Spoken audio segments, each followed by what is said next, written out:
Hey guys, it's Maymay and welcome to another Christmas video. Now this video I want to discuss with you ways to mass produce cards so that if you're in that time crunch like the rest of us, we can get you out of it right here at Thanksgiving weekend. Now this video is also a collab with Emmy from Hectanuga 1, and she has done a video as well. And she's going to show you how to make 3 cards and an ornament. They are super cool, so just click the link on her picture to go check it out. I'll have a link in the description to her as well, and I will also link her one more time at the end of the video, so if you want to watch this one, you can catch her picture again. If you don't know Emmy, I don't know how you can't. She's amazing, and she does a little bit of everything, so you'll really enjoy her channel. Now, if you're new to my channel, I have over 400 tutorials, and I would like to welcome you over, and I encourage you to subscribe and check out what I do. But today, we're going to talk mass producing cards. Here's one of my favorite tips. My biggest favorite tip is to get a paper pad that you like and let the pad do the work. And I'll show you what I mean. I'm going to flip to one of the pages in here and show you. Gotta find it. Here we go. This page is a really good page that I like to work with.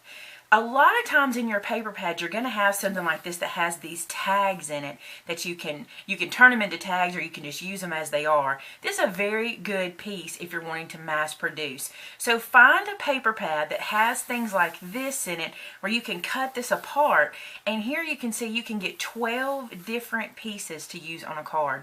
Then you also know that all of these pieces are going to go with all the papers in this pad. So let's make a card using this idea.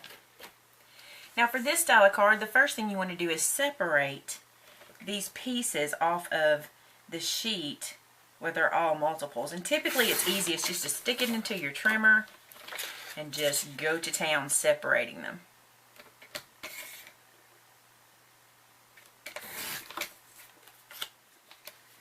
Now the next thing you want to do is make your card bases. And I would go ahead and make all the card bases you're going to need all at one time. Now I use 8.5 by 11 cardstock cut in half, and this makes a standard A2 size card. So for today we're just going to use one of those, and this goes into my mass produce pile. And now you want to do some backgrounds for that. Now you know that your card when folded is 4 1/4 by 5 1/2. So I'm going to take this piece and I'm going to cut it down to 5 1/4 because I want this to be one of my layers, and then by 4. Now you'd go ahead and do this with whatever pages you had picked out because you're going to need a layer for every card.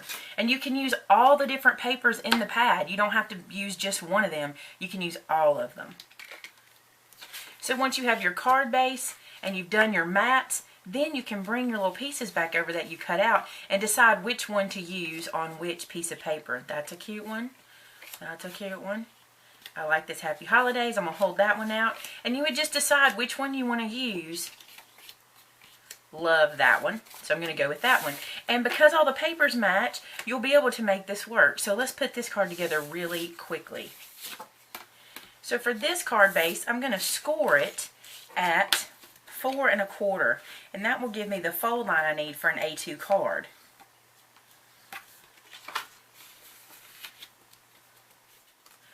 So I have my card base here. Now I'm going to add adhesive to this one. And because I cut this piece 1/4 inch shy, I'll have a little bit of white border around the edge. So these are the kind of things you can pre-cut, your bases, your mats. Now you got this guy, and you have a couple of things you can do with it. One is you can just stick it straight to the card, and it's a cute little card that you've made in no time.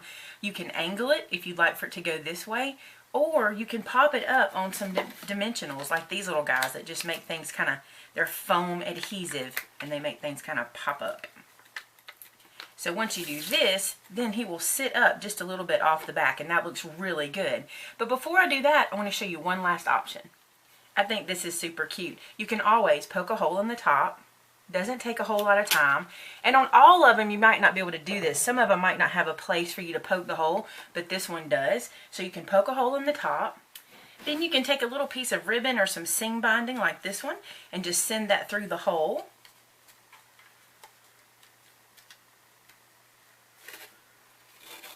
And just make a little slip knot. Pull that through. then trim the edges because you don't need too much up there.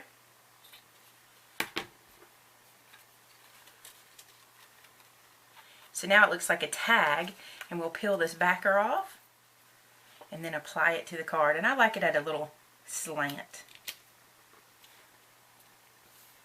So there's your first easy to mass produce card where the paper pad does the work. And let me show you. Let's say that we decided to use this one. That one would work. You could use this one. You could use this one. There's so many. See how it just changes? So sometimes you just want to let the pad do the work for you and you get some super cute, easy cards. Now let's look at another one. So the first thing we're going to do is take some strips of paper. And I've cut these strips 1/4 inch different in size. So I've got 3 inch, 2 3/4, and 2 1/2. Now once you do that, you just want to flip over one of them. I'm going to work one of them at a time.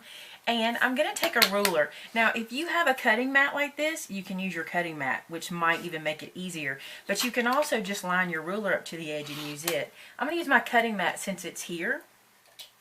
And I'm just going to take a pen, and I'm going to mark 1 inch increments all the way down this piece of paper. Now, this is a 11 inch piece of paper. This was an 8.5 by 11 when I started. So it should get me 11 1 inch pieces. You notice that I made a boo-boo there. We'll skip that one. Then I'm going to flip it over. And for this one, I'm going to come in 1/2 inch because that would be the center here. So I'm going to come in 1/2 inch and mark 1/2 inch.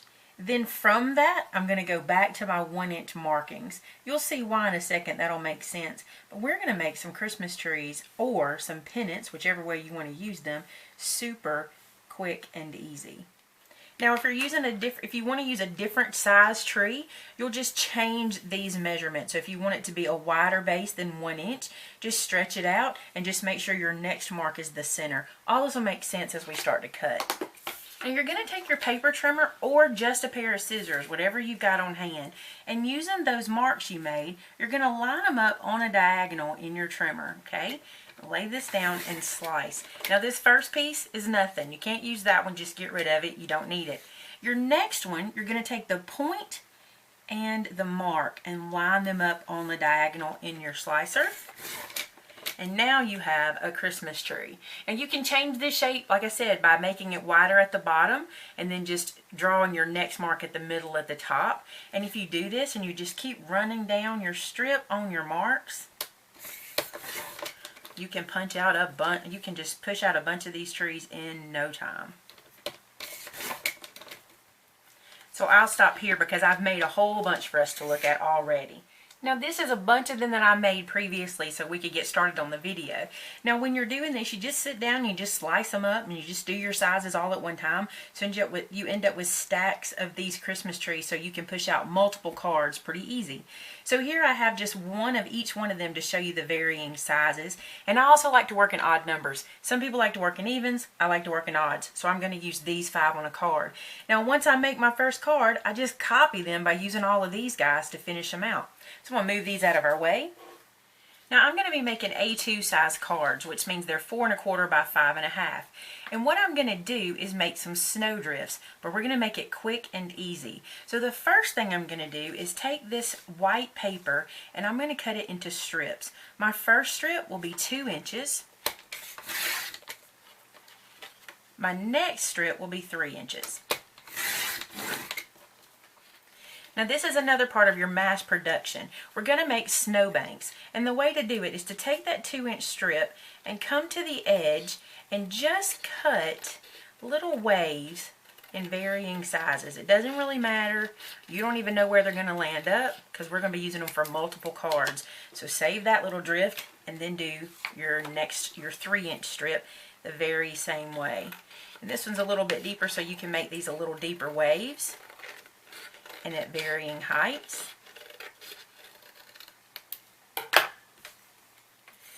Now what you'll do is using your trimmer and taking both pieces, because my trimmer will cut 2 pieces pretty easy. I'm going to take both of these pieces and line them up, put them into my trimmer and cut them into 4 inch strips.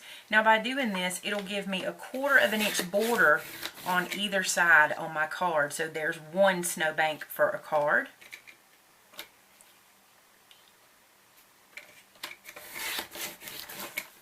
2 snowbanks for a card, and you can use this one for a smaller card. Or if you use 12-inch paper, you can get that in equal amounts. I just don't have any 12 by 12 white paper. Now this is another part of the process you would do ahead of time. So you'd have all your snowbanks made and ready to go and all your trees ready. So I'm going to move this one out of the way because we just need one. Now if this is your first time to my channel, you probably don't know that I'm a huge fan of craft colored cardstock, but I am. So I'm going to take a piece of 8.5 by 11 craft cardstock, cut it in half long ways so that I can have some portrait cards that fold over like this in a craft color. Again, mass produce these, as many as you need to do. Now if you have a scoring board, you can score this card before you fold it. If you don't have a scoreboard, you can use your ruler and a bone folder, or if your cardstock will let you, if it's not too thick, you can just do that with your finger just like that, and you can use anything to score that in place. I'm a big proponent for using what you got. Okay, so now we have our snow drifts, our snowbanks, and our Christmas trees. I'm going to start with this taller snowbank first, and I'm going to put it down directly onto the card. Now remember, my card is 4 1/4 wide, but my snowbank is only 4 wide. I did that on purpose so I could have a little bit of craft showing on either side of the snowbank. So we'll just place that one down. Now my second snowbank, I want it to have a little lift so it'll have a little shadow behind it. So what I'm going to do is put it on some dimension. I'm just going to use some foam tape for that. And I have just a strip of foam tape here. And this will just lift this snowbank up for us. So I'm going to release this foam tape backer. And this is just going to lift it up off that front piece ever so slightly. And I'm going to line this piece up to the base of my first piece before I stick that in place. Just like that. So now my card has some levels to it. So now you just take your little Christmas trees and just kind of play around with them and decide where you want to place them. And you might use 5, you might not use 5. You may decide you want to use less than that. I'm going to put this guy kind of down at the bottom here. And then maybe this one here. Like so. And then this little guy, something like that. That's super cute. I think I'll put them down just like that. These two I'm going to pull away for a second, because I want to put them on some dimensional as well. So I have a little foam tape on the back, and I'm just going to stick him down. That way we'll get a little more height. And then I already have a little foam tape on the back of him. And I'll put him down over here in the corner. And then these guys will just get ATG adhesive. Or any roller adhesive that you have, or even wet glue. Don't be afraid to use wet glue. Now that is a simple, easy, quick card. But you can also do some stamping. So let me show you what I would do. So I have a little stamp here that says Merry Christmas. And this is actually from one of my stamp sets. And I'll link those below if you're interested in purchasing a stamp set. Right now I have free shipping going on. And it just says Merry Christmas. And I think right up here in this corner it would be cute just to put that little sentiment there. Now once you have your card to this point, you can do all kinds of things to dress it up. Let me show you a couple things. I have a Spectrum Noir marker that I'm going to use. It doesn't have to be this style of marker. And remember, you don't have to do this. You can stop here. But if you want to dress them up a little more, you can always add some color to your snowbanks.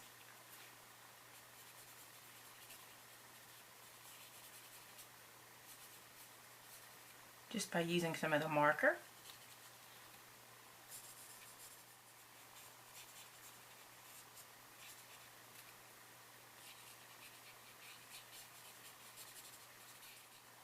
Now remember, you can stop at any point in time with this, but I have this little sparkle from American Crafts that are snowflakes and some glue. And let's say I wanted to dress this up even a little bit more. I can take some glue, put a dot at the top of a Christmas tree.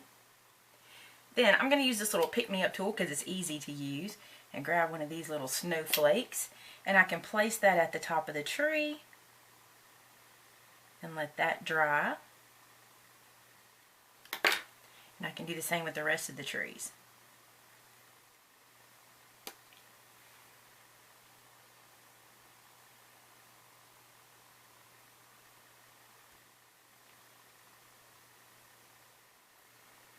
Now you can stop whenever you feel like you've got enough on your card. I think I'm going to add a couple of small snowflakes just as if they were falling in between the trees. Again, this does not take very long to do. But when mass producing, you stop based on your time frame, what you have the time to do.